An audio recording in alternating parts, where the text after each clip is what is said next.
Hi everyone, this is Carolyn Speaks, The State of Our World on Sunday, July 18th, 2021. So what is it, good, bad, or indifferent? All three. The coronavirus is still with us. We have about 60-some percent, about two-thirds of the U.S. population over the age of 12 vaccinated. Children under 12 are not vaccinated. There's no vaccine yet for them. And we have a third of that population over 12 who are not anxious to get the vaccination. Might have something to do with politics. They're Republicans. They appear to be Trumpers. And they think that there's no need for them to have a vaccination or practice social distancing or take any kind of care.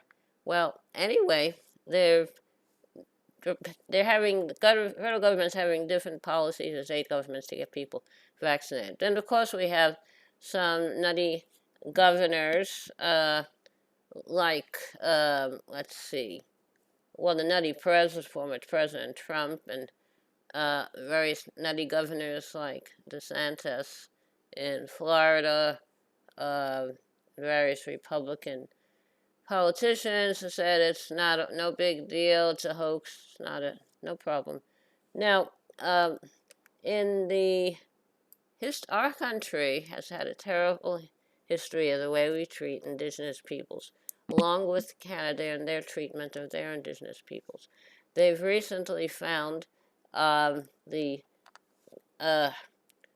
grave sites of a number of indigenous children in the United States and in Canada who were taken from their families and put into government schools run by the Catholic Church to indoctrinate them, take away their culture and their language. And they didn't treat them very well. And the records, there weren't very good records either. So now this stuff being uncovered, everybody's looking into this, but how did this get started? I don't know. When the first settlers came here, the colonists, all they wanted was the land of the indigenous peoples. Probably the same thing in Canada. In this country, we also had something called indentured servants. So if you were from a European country, white person, Christian, you could come here as an indentured servant. Someone would pay your passage here, and you were indentured to that person or persons to work for them until you could buy your freedom. And then also during World War II, after Japan bombed Pearl Harbor, Japanese Americans living on the West Coast were rounded up and put into internment camps. They didn't separate them from their families, just put them all together in camps. But their property was taken from them. So we've had a big problem with this. It seems to be a national thing. And then indigenous peoples in other countries around the world, they have faced the same kind of harsh treatment. Like, how about the Palestinians in Palestine, who Israel is trying to wipe out in some way? But everybody wants to. Everyone wants to create the problems but not settle the problems.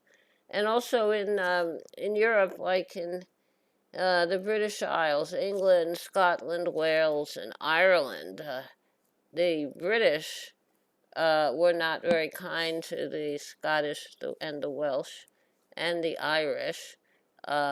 They created a part of Ireland they called Northern Ireland, and then separate from the Republic of Ireland, and they've had various strife between the two communities because Northern Ireland is Protestant and the Irish Republic is Catholic.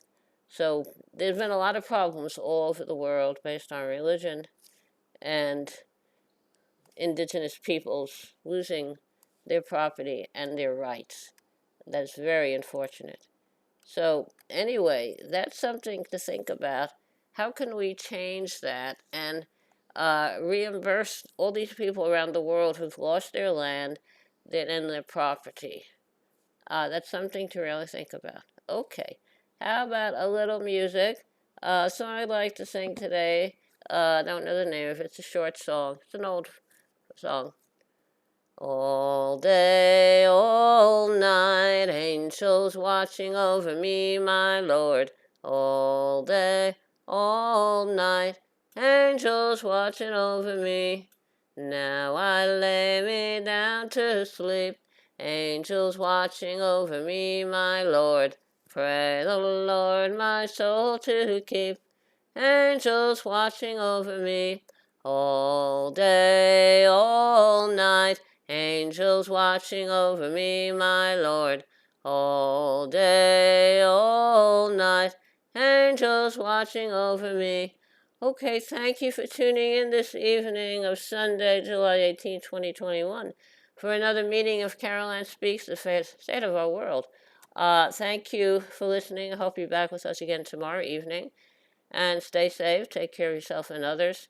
Wear that mask, practice social distancing when the vaccine is available for you, and safe for you to take it. I would take it. I took mine, Johnson & Johnson, on May 27th. I'm doing fine. I had 2 sore arms, so that cleared up after a few weeks, and I was tired. But I'm fine now. Anyway, and remember, take care of yourself and others, and remember, kindness goes a long way. Kindness goes a very long way. Thank you. Stay safe. Good night.